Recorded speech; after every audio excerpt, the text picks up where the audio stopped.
విజయనగరం పట్టణం గంజిపేటలో ఈ నెల 17వ తేదీన జరిగిన హత్యను వన్ టౌన్ పోలీసులు చాకచక్యంగా ఛేదించారు. ఈ నెల 18వ తేదీన స్థానికులు ఇచ్చిన సమాచారం మేరకు సంఘటనా స్థలానికి చేరుకున్న పోలీసులు తీవ్ర గాయాలతో ఉన్న తుపాకుల వినోద్ కుమార్ను జిల్లా కేంద్ర ఆసుపత్రికి తీసుకొని వెళ్లారు. వైద్య పరీక్షలు చేసిన వైద్యులు అప్పటికే వినోద్ కుమార్ మృతి చెందినట్లుగా నిర్ధారించారు. దీంతో పోలీసులు కేసు నమోదు చేసి విచారణ చేపట్టారు.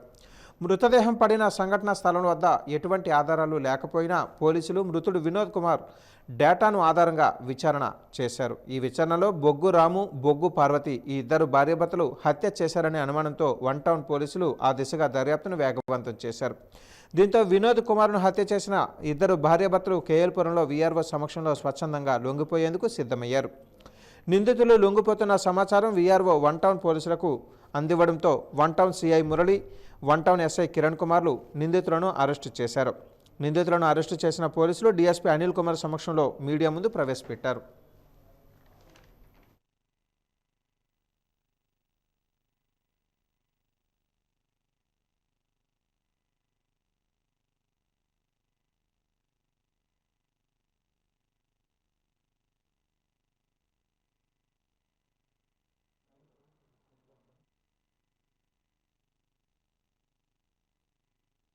విజయనగరం సబ్ డివిజన్ ఈ వన్ టౌన్ ఏరియా సంబంధించి మన గింజిపేట అని మీ అందరూ తెలుసు. విజయనగరం జిల్లా Vizianagaram sub division one town పరిధిలో గల మన గింజిపేట ఏరియాలోనే 18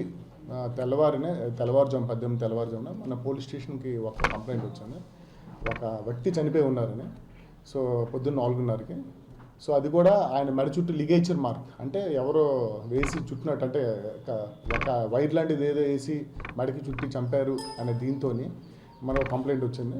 సో దాంతో వెంటనే సిఐ గారు, ఎస్ఐ గారు అండ్ వాళ్ళ టీం మొత్తం అంతా వెళ్ళి పరిశీలించారు. అంతా టి వినోద్ కుమార్ ఉన్నారు.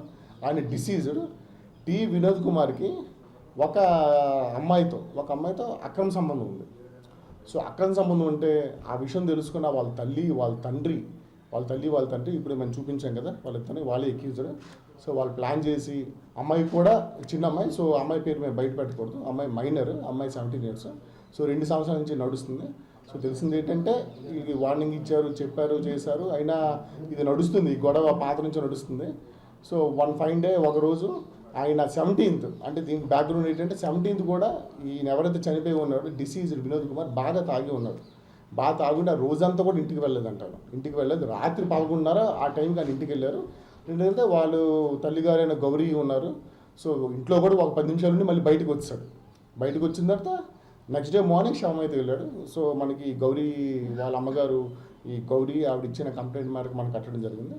సో ఇన్వెస్టిగేషన్ చేయడం వల్ల మన సిఐ అండ్ టీం వీళ్ళంతా ఇన్వెస్టిగేషన్ చేస్తే ఏం తెలుస్తుందంటే ఈ ఫ్యాక్ట్స్ అన్ని బయటకు వచ్చాయి. ఫ్యాక్ట్స్ బయట రావడం ప్లస్ వీళ్ళ తల్లిదండ్రులు కూడా ఆమె ఇంట్లో లేకపోవడం, వాళ్ళు అప్పటి నుంచి లేరు, ఆ రోజు నుంచి వాళ్ళు కనిపించట్లేదు.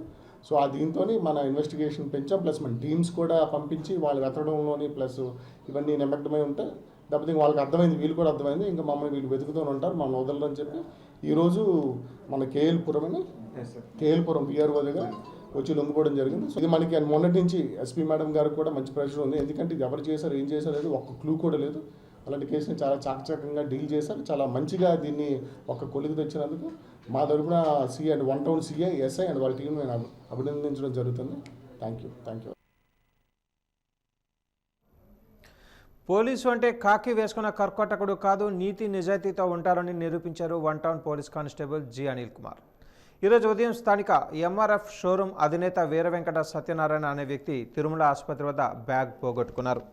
అయితే అక్కడే ఉన్న జి అనిల్ కుమార్ అనే కానిస్టేబుల్కి బ్యాగ్ దొరకడంతో బాధ్యతాయుతంగా వెంకట సత్యనారాయణకి డీఎస్పీ అనిల్ కుమార్ సమక్షంలో ఆ బ్యాగును అప్పగించారు.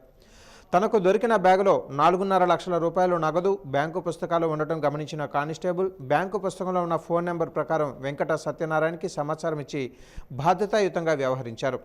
విధుల పట్ల బాధ్యతాయుతంగా వ్యవహరించినందుకు కానిస్టేబుల్ అనిల్ కుమార్ని డీఎస్పీ వన్ టౌన్ సిఐ అభినందించారు. ఈ సంఘటన వలన ప్రజలకు పోలీసుల పట్ల నమ్మకం కలుగుతుందని డీఎస్పీ తెలిపారు. ప్రతి ఒక్కరూ కానిస్టేబుల్ అనిల్ కుమార్ను ఆదర్శంగా తీసుకొని పనిచేయాలని కోరారు.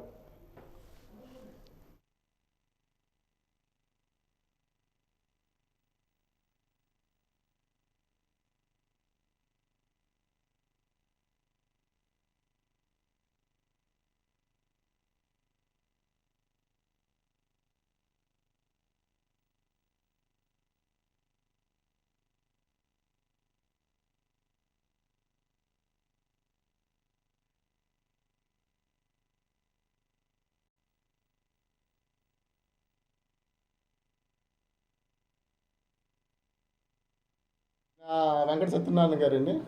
ఈయన మా కానిస్టేబుల్ అనిల్. సో ఈరోజు ఈయన ఎక్కడ తిరుమల హాస్పిటల్ దగ్గర ఒక బ్యాగ్ దొరికింది ఈయనకి. తిరుమల హాస్పిటల్ కదండి, తిరుమల హాస్పిటల్ దగ్గర ఒక బ్యాగ్ దొరికింది. ఆ బ్యాగ్లోని బ్యాంక్ అకౌంట్, అదే బ్యాంక్ బుక్ ఇవన్నీ ఉన్నాయి. సో దాంట్లో ఉన్న ఫోన్ నెంబర్ ప్రకారం నేను ఫోన్ చేసి నేను పోగొట్టుకున్నాను 4.5 లక్షలు. సో 4.5 లక్షలు పోగొట్టుకున్నాడు ఆయన వెంకట సత్యనారాయణ గారు. వెంటనే ఫోన్ చేసి వాడిని పిలిపించి డబ్బులు ఇలా ఇవ్వడం జరుగుతుంది. ఆయన మా పీసీ అనిల్ కుమార్ గారి యొక్క నిజాయితీ నిబద్ధతకి మేము సెల్యూట్ చేస్తున్నాం. నిజంగా ఇలాంటి వాళ్ళ వల్ల మా పోలీసులోని ఏంటంటే ఇంకా పబ్లిక్లో మంచి పేరు వస్తుంది. ఇంకా ఇప్పుడు నెమ్మదిగా ఏంటి ట్రాన్స్ఫార్మేషన్ అంటే చేంజ్ అనేది స్టార్ట్ అయింది పోలీసులో. మీరు చూసుంటారు ఇంతమందికి ఇప్పటికీ ఈ పోలీసులో చేంజ్ అనేది. సో ఇలా మళ్ళీ పబ్లిక్ పోలీసింగ్ చేయడం, కమ్యూనిటీ పోలీసింగ్ అంటే మన ప్రజల దగ్గర అవ్వడం. సో ఇలాంటి సంఘటనలు ఇంకా మరింత చేరువ చేస్తాయి పబ్లిక్కి అండ్ పోలీస్ మీద నమ్మకాన్ని పెంచుతాయి. సో మా తరఫున కంగ్రాట్స్ చేస్తున్నాం అండ్ మంచి అప్రిషియేషన్ అండ్ అవార్డు కూడా మేడం గారికి, మన ఎస్పీ రాజ్కుమారి మేడం కూడా సిఫార్సు చేసి దీనికి జిఎస్సి అంటే మనకి ఇది అంటే అవార్డ్స్ అండ్ రివార్డ్స్ ఉంటాయి, అవి ఇప్పించడం జరుగుతుంది. గర్విడి మండలం దువ్వాం గ్రామ పరిధిలో పేదలకు ఇచ్చే ఇళ్ల పట్టాలలో లబ్ధిదారులకు అన్యాయం జరుగుతుందని విజయనగరం పార్లమెంట్ అధ్యక్షులు కిమిడి నాగార్జున అన్నారు. ఈ సందర్భంగా ఆయన మాట్లాడుతూ దువ్వాం, దేవాడ, కొండపాలెం, గడ్డపవలస, గర్విడి గ్రామాలలో ఉన్న పేదలకు రాళ్ల గుట్టల్లో పట్టాలు ఇచ్చి ప్రజలను మోసం చేయాలని చూస్తున్నారని అన్నారు. ఈ ప్రాంతంలో గత 60 సంవత్సరాలుగా మైనింగ్ ఫ్యాక్టరీలు స్లాగ్ రాయ్ డంపింగ్ యార్డుగా ఉపయోగిస్తున్నారని, ఇప్పుడు ఆ రాళ్ల గుట్టలను చదును చేసి 394 మందికి ఇళ్ల స్థలాలు ఇవ్వడానికి వైసీపీ ప్రభుత్వం ప్రయత్నిస్తుందని అన్నారు.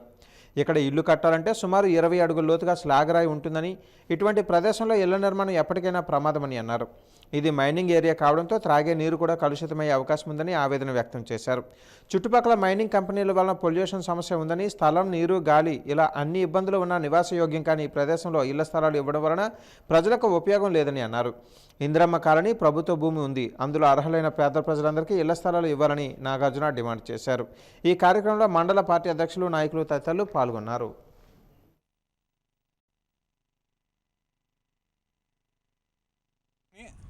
ప్రాంతంలో గరివిడి, కొండపాలెం, దేవాడ, దువ్వాం, గడ్డపవలసల్లో 394 మంది లబ్ధిదారులకి ఇక్కడ దువ్వాం ప్రాంతంలో ఇల్లు పట్టాలు ఇద్దామని చెప్పి ప్రభుత్వం చూస్తూ ఉంది. ఇది ఎంతవరకు సమంజసం అని చెప్పి మేము ప్రశ్నిస్తూ ఉన్నాం. ఎందుకంటే ఇప్పుడు మనం నిల్చున్న ప్రాంతం గత 60 సంవత్సరాలుగా ఇక్కడున్న ఫెర్రో అల్లాయ్స్ ఇండస్ట్రీకి డంపింగ్ యార్డ్. అంటే వాళ్ళ దగ్గర మిగిలిపోయిన మెటల్ పదార్థాలన్నీ తీసుకొచ్చి గత 60 సంవత్సరాలుగా ఇక్కడే వేస్తూ ఉన్నారు. మనం చూసినట్లయితే ఇక్కడ రోడ్డు మనం నిల్చున్న ప్లేస్ కంటే 4 అడుగులు కిందకుందండి. అంటే దాని అర్థం ఏంటి? ఇదంతా జస్ట్ డంప్ చేశారు వేస్ట్. ఇక్కడ పేదవాడికి ఇల్లు పట్టా ఇచ్చినట్టయితే వాళ్ళు వచ్చి ఇక్కడ పునాదులు ఏ రకంగా తీస్తారండి? కనీసం ఇక్కడ తవ్వుతున్నట్లయితే 20-30 అడుగులకి వెళ్ళినా ఈ వ్యర్థ పదార్థాలే ఉంటాయి. మరి వాళ్ళు ఎంత లోతుకి వెళ్ళాలి, ఎంత లోతుకెళ్ళి పునాది వేయగలరు, అట్లాగే అంత లోతు వెళ్ళిన తర్వాత వాళ్ళు ఎంత ఖర్చు అయి ఉంటుందని చెప్పి మేము ప్రశ్నిస్తూ ఉన్నాం. కాబట్టి ప్రభుత్వం ఇది గుర్తించాలి. ఏవో ఇల్లు పట్టాలు ఇవ్వాలంటే నివాసయోగ్యం కాని ప్రాంతాల్లో ఇచ్చేసి మీ చేతులు దులుపుకుందామని చూడకండి. పేదవాడికి ఇల్లు ఇచ్చినప్పుడు వాళ్ళు కనీసం తక్కువ మొత్తంలో ఇల్లు కట్టించుకోగలరు. నాతో కాంట్రవర్సీ పెట్టుకోకు, కాంట్రవర్సీ పెట్టుకుంటే ఇంకోలా ఉంటుంది. ఈ మాటలనేది ఎవరో సామాన్యుడు కాదు, సాక్షాత్తు ప్రజలతో ఎన్నుకబడి రాజ్యాంగంపై ప్రమాణం చేసిన ప్రజాప్రతినిధి పార్వతీపురం ఎమ్మెల్యే అలజంగి జోగారావు. పార్వతీపురం పట్టణంలో 4వ వార్డులో ఒక గుడి నిర్మాణం విషయంలో బీజేపీ నాయకుడు ద్వారపిరెడ్డి శ్రీనివాస్కు ఎమ్మెల్యే అలజంగి జోగారావు ఫోన్ చేసి బెదిరించిన ఆడియో ఇప్పుడు వైరల్ అవుతుంది. ఎమ్మెల్యే అలజంగి జోగారావు బెదిరింపు కాల్ సాధారణంగా చేసుకుని బీజేపీ నాయకులు పార్వతీపురం పట్టణ పోలీస్ స్టేషన్లో ఫిర్యాదు చేశారు. ప్రజలతో ఎన్నుకబడిన శాసనసభ్యుడు ఫోన్ చేసి బెదిరించడం ఎంతవరకు సమంజసమని బీజేపీ నాయకులు ప్రశ్నించారు. ఎమ్మెల్యే అలజంగి జోగారావు వలన తనకు ప్రాణహాని ఉందని, కావున అతనిపై చట్టరీత్యా చర్యలు తీసుకొని పోలీసులు రక్షణ కల్పించాలని కోరుతున్నారు శ్రీనివాసరావు. ప్రజలతో ఎన్నుకబడిన ప్రజాప్రతినిధి ప్రజల పక్షాన నిలబడాల్సింది పోయి ప్రజల పక్షాన నిలబడిన ప్రతిపక్ష పార్టీలను బెదిరిస్తున్నారని ఆవేదన వ్యక్తం చేశారు.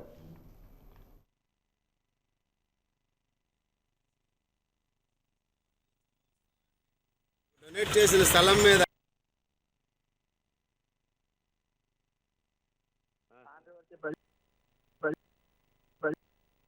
చదివితే మాత్రం నా వేరే ఇంకోలా ఉంటుంది. నీకు ముందే ఏదైనా పర్లేదన్నా, కేసు చేయడానికి నేను సిద్ధమే. నీకు మర్యాద ఇచ్చేసి దేనికైనా సిద్ధమే. నువ్వు ఒక ఎమ్మెల్యే అని సంగతి మర్చిపోతున్నావు. నువ్వు ఎమ్మెల్యే అని సంగతి మర్చి ప్రతిపక్ష నాయకుడితో ఎలా మాట్లాడాలో తెలుసుకో. ఏ ఇష్యూ ఉంటే మాట్లాడుకో, ప్రెస్ మీట్లు పెట్టుకో దమ్ముంటే. అంతేగాని ఫోన్లు చేసి ప్రతిపక్షంలో బెదిరించాలనుకుంటే మాత్రం ఇష్యూ అవుతుంది. చెప్తారండి నేను ఇది. ఏం చేస్తావు నువ్వు? నువ్వేం చేస్తావు? నీకు అప్పుడే చెప్పాడు నా ప్రాణం తప్పు, నువ్వేం చేసినా పర్లేదు, ఒక్కటే ఉంచాను. మీరు ఒక్కటే మాట చెప్తాడు, ప్రతిపక్ష నాయకుడితో మాట్లాడటం ముందు తెలుసుకో. నేను తప్పు మాట్లాడాను కౌంటర్ ఇచ్చుకో. నేను తప్పు మాట్లాడితే నువ్వు బెదిరించి ఎవడో అలగా జలంకి ఇచ్చినట్టు నాకు ఫోన్ చేస్తే మాత్రం చాలా తేడాలు ఉంటాయి. తర్వాత నీ ఇష్టం. చెప్పుకో. నేను వస్తాను. ఎక్కడ వస్తావు చెప్పు. నేను అక్కడికే వస్తాను రా, ఎలా వాటితో చూస్తాను. తన్ను తీసుకెళ్ళిపోతుంది. అది చూస్తాను రా. నువ్వు ఎమ్మెల్యే కదా, ఎంతమంది చూస్తారా? నువ్వు రా. నీకు ఇంకా తెలియట్లేదు పార్వతీపురం సంగతి. నువ్వు రా ఒకసారి రా, వచ్చి చూడు. నువ్వు మాట్లాడుతున్నప్పుడు ఎమ్మెల్యే ఇదే విషయంపై బీజేపీ నేత ద్వారపురెడ్డి శ్రీనివాస్ ఇప్పుడు మన వాజీ స్టూడియో లైన్లో ఉన్నారు. ఆయన్ని వివరాలు కనుక్కుందాం. శ్రీనివాస్ గారు, హలో. శ్రీనివాస్ గారు నమస్తే సార్. సార్, మీకు ఎమ్మెల్యే అలజంగి జోగారావు గారు ఫోన్ చేసి బెదిరించారు. దానికి గల కారణం ఏమిటి సార్? ఏమలేదు సార్, ఇక్కడ ఒక వార్డులో హిందువులు కొంతమంది చిన్న స్థలం సార్, ఒక 8x8 సైజు గల ఒక స్థలంలో హిందువుల తాలూకా ఏదైతే దైవం ఉందో, వినాయకుడి విగ్రహం ఉందో, ఆంజనేయ స్వామి విగ్రహం స్థాపితం చేసుకుందాం, దాన్ని రోజు పూజ చేసుకుందాం అనే ఉద్దేశంతో ఒక ప్రైవేట్ వ్యక్తి డోనర్గా ఆయన స్థలం ఇస్తే ఆ స్థలంలో కట్టుకుంటే 4 నెలలుగా వాళ్ళకి ముప్పు తిప్పులు పెడుతున్నారు సార్. ఈ విషయమై మేము మీడియా ద్వారా తెలుసుకొని ఈ రోజు నాయకులు మందరం వెళ్ళాం సార్, కార్యకర్తలతో కలిసి. వెళ్ళిన తర్వాత మీడియా ద్వారా మేము జోగారావు గారికి, కమిషనర్ గారికి విన్నవించాం సార్.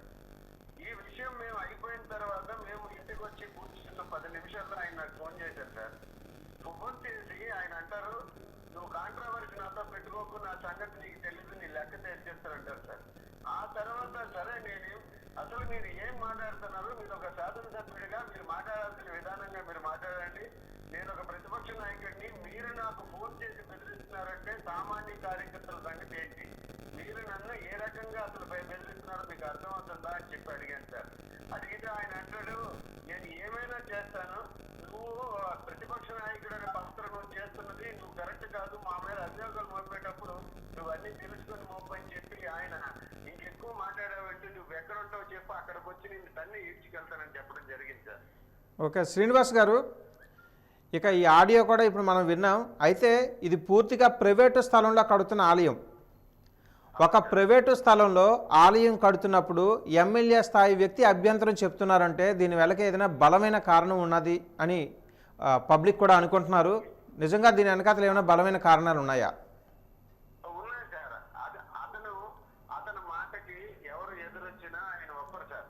ఆ ప్రాంతంలో వైసీపీ నాయకులు వైసీపీకి ఆ రోజుల్లో వాళ్ళు ఓటు వేయలేదండి ఈయన భావన సార్. నెక్స్ట్ ఆ పక్కనే ఒక వ్యక్తి ఈయన్ని వాడు కూడా మాకు తెలుస్తుంది సార్. ఒక వ్యక్తి ఆ స్థలంలో బోర్నేడు వేయించుకుంటూ ఇది అనవసరంగా ఇళ్ళ స్థలంలో వీళ్ళు గుడి కట్టేస్తున్నారని ఎమ్మెల్యేకి కంప్లైంట్ చేయడం జరిగిందని అక్కడ ప్రజలు కూడా చెప్పారు సార్. దానివల్ల ఈయన విధానం ఏంటంటే ఈయన మాటకి ఎదురొస్తే ఒప్పరు సార్. ఈయన ఇక్కడ బీసీలు కానీ ఇక్కడ ప్రజలను కానీ చాలా హింసలు పెడుతున్నారు సార్. ఈ వాటికి పార్వతీపురం పట్టణంలో ఎమ్మెల్యే ఏం చెప్తే అది వినకపోతే అధికారులు సైతం బదిలీ చేయడానికి వెనకాట్లేదు సార్. ఈయన దయ వల్ల ఇక్కడ చాలా కాంట్రవర్సీలు, భూ కబ్జాలు కూడా జరుగుతున్నాయి సార్. ఇక్కడ ఈయన చాలా ప్రమాదకరమైన వ్యక్తిగా ఒక ఎమ్మెల్యేగా ఈ నియోజకవర్గ చరిత్రలో ఎంత కఠినమైన మనసున్న వ్యక్తిని ఎంతవరకు గెలిపించుకోలేదు సార్ జనాలు. ఈ రోజు బీసీ నాయకులు ఓట్లను గెలిచి బీసీ నాయకుల్ని విపరీతమైన ఇబ్బందులు పాలు చేస్తున్నారు సార్ ఈయన. అయితే శ్రీనివాస్ గారు, చాలా మందిలో ఒక సందేహం ఉంది, మీకు ఆయనకి గతంలో ఏమైనా వ్యక్తిగత కక్షలు ఉన్నాయా, లేదంటే ఇది పూర్తిగా పార్టీ పరంగా కక్షపూరితమైన చర్య అనేది వివరణ ఇవ్వగలరా?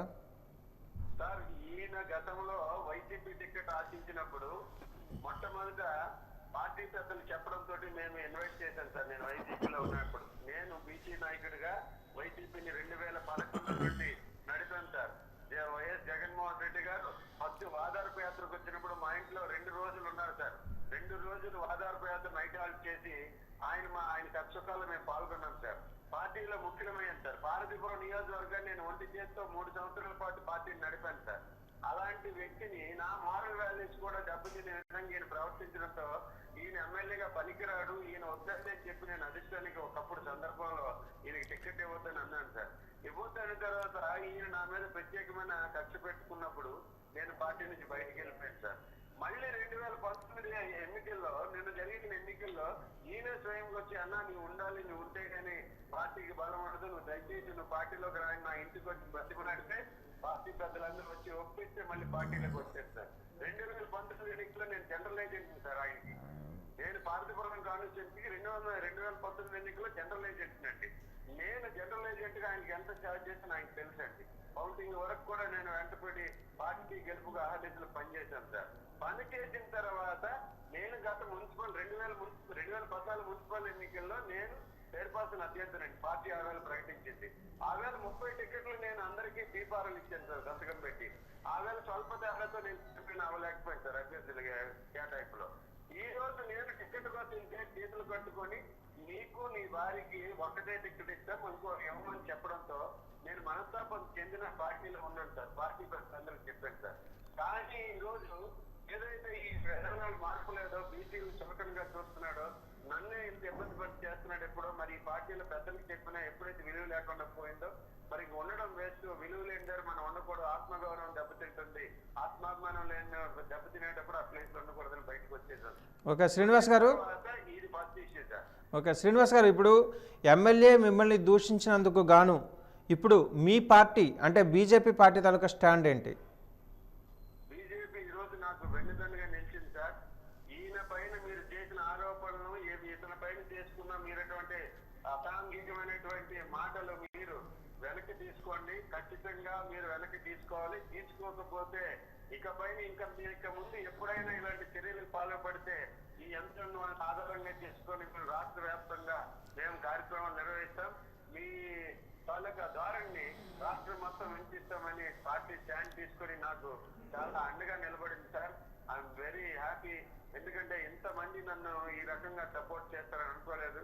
నేను చేసింది అక్షరాల సత్యం, మంచి చేశానని నమ్మకంతో ఇవాళ పార్టీ నన్ను నిలబెట్టింది sir. Okay, thank you Srinivas. అక్రమంగా తరలిస్తున్న 17 పశువులను పట్టుకున్నారు. బొండపల్లి పోలీసులు 3 వాహనాల సరైన పత్రాలు లేకపోవడంతో వాహనాలలో ఉన్న 17 పశువులను గోశాలకు తరలించి 3 వాహనాలు సీజ్ చేసి కేసు నమోదు చేసినట్లుగా బొండపల్లి ఎస్ఐ శంకర్రావు తెలిపారు.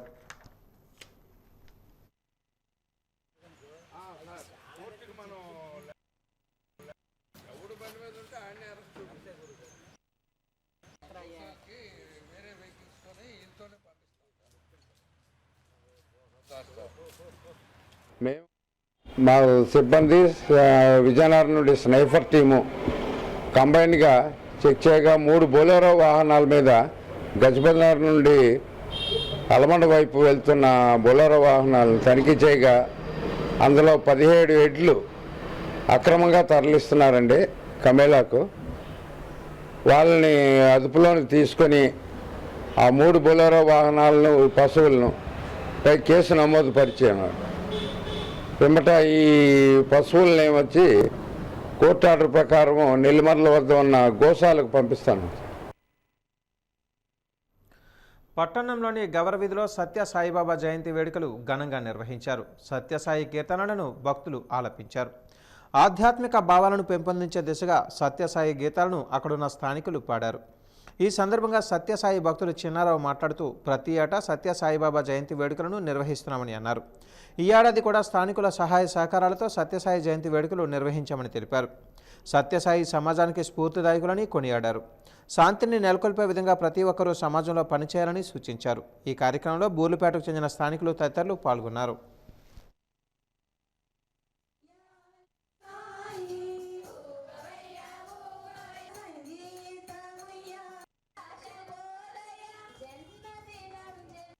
భగవాన్ శ్రీ సత్యసాయిబాబా పాదములకు నమస్కరిస్తూ స్వామి అనుగ్రహంతో ఈరోజు కార్యక్రమం ఎంతో చక్కగా మేము పూర్తి చేసుకున్నాము. ఉదయం సుప్రభాత సేవ నుంచి నగర సంకీర్తన 96 పాటలు మా సాయి డివోట్ శ్రీ రామమందిరం గౌరవీధి శ్రీ కోదండ రామస్వామి రామమందిరం ద్వారాగా మేమందరం ప్రతి వారము కూడా ఇలాగే భజనలు చేస్తూ ఉంటాము.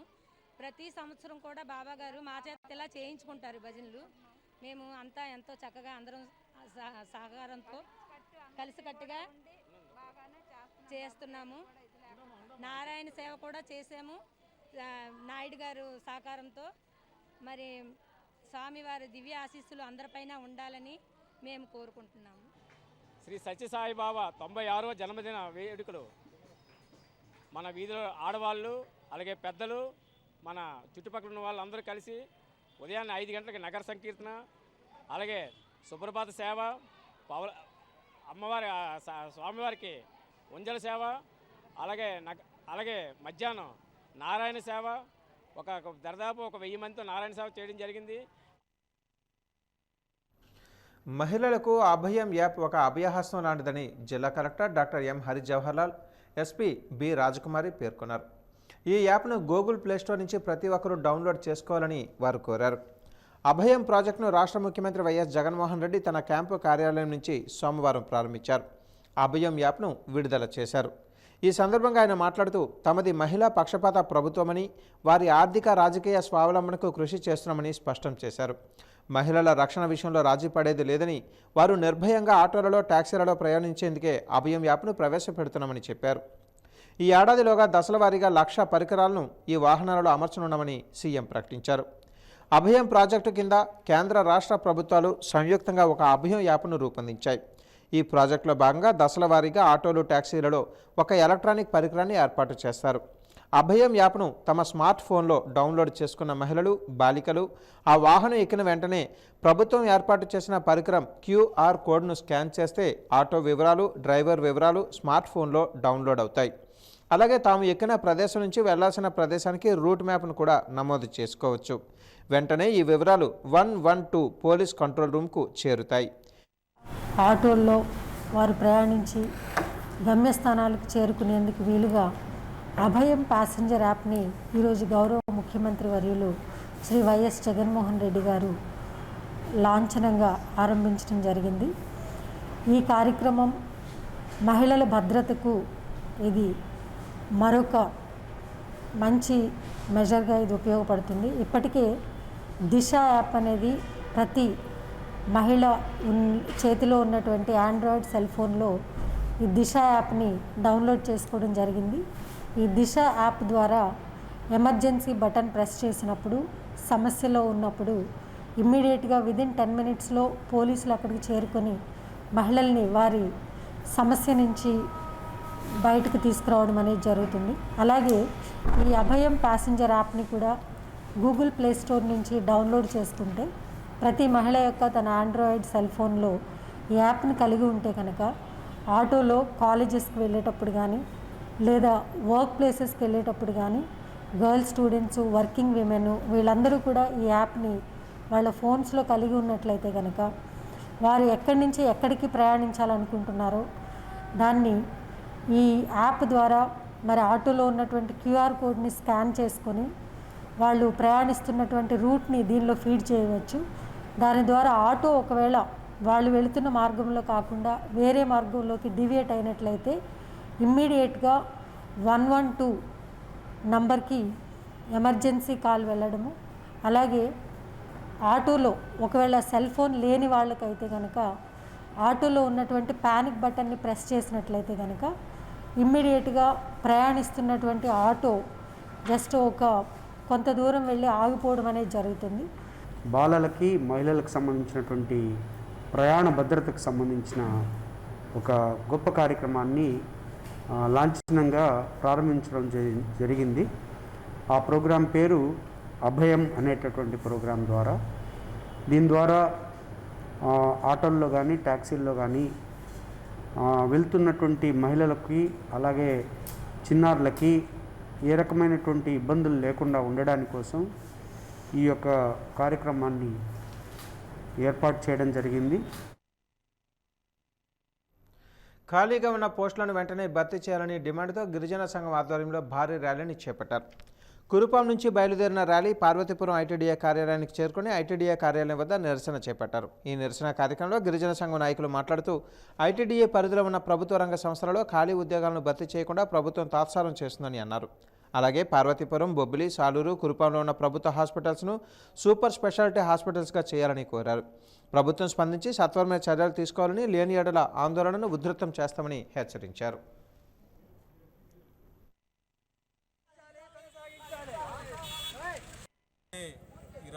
తేదీ వరకు కురుపాంలో రిలే దీక్షలు చేపట్టడం జరిగింది. అందులో భాగంగానే గిరిజనులు ఈరోజు మేము పెట్టేటటువంటి డిమాండ్స్, గిరిజనుల జీవితాలు అభివృద్ధి చెందడానికి ఇలాంటి ప్రభుత్వాలు ముందుకు రావడం లేదు. అందులో ప్రధానంగా జీవో నెంబర్ 3ని రద్దు చేయడం జరిగింది.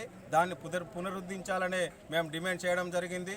అందులో భాగంగానే 554 గిరిజన గ్రామాలు టీఏసీలో ఆమోదం చేస్తే ఇప్పటి వరకు కూడా దాన్ని కేంద్రానికి నివేదిక పంపకుండా ఇక్కడ ఉన్నటువంటి పెత్తందారులు భయానికి లోబడి ఈరోజు అది పక్కన పెట్టేటువంటి పరిస్థితి. ఇప్పటికే గిరిజనుల జీవితాలు చాలా దుర్భరమైనటువంటి పరిస్థితి ఉంది. బీజేపీ అలాగే రాష్ట్రంలో ఉండేటటువంటి వైసీపీ ప్రభుత్వాలు గిరిజనులకి పక్కా చిత్రం. వాచి న్యూస్ ముగించే ముందు ముఖ్యాంశాలు మరోసారి. గంజిపేట హత్య కేసును ఛేదించిన పోలీసులు. 4.5 లక్షల క్యాష్ పోగొట్టుకున్న బాధితులకు నిజాయితీగా క్యాష్ బ్యాగ్ను అందజేసిన కానిస్టేబుల్ అనిల్ కుమార్.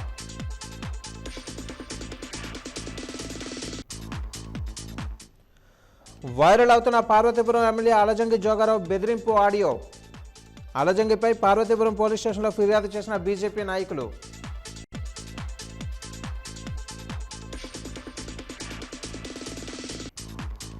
అభయం యాప్ మహిళలకు అభయహస్తం లాంటిది. వీడియో కాన్ఫరెన్స్లో జిల్లా collector Hari Jawaharlal, SP B రాజకుమారి.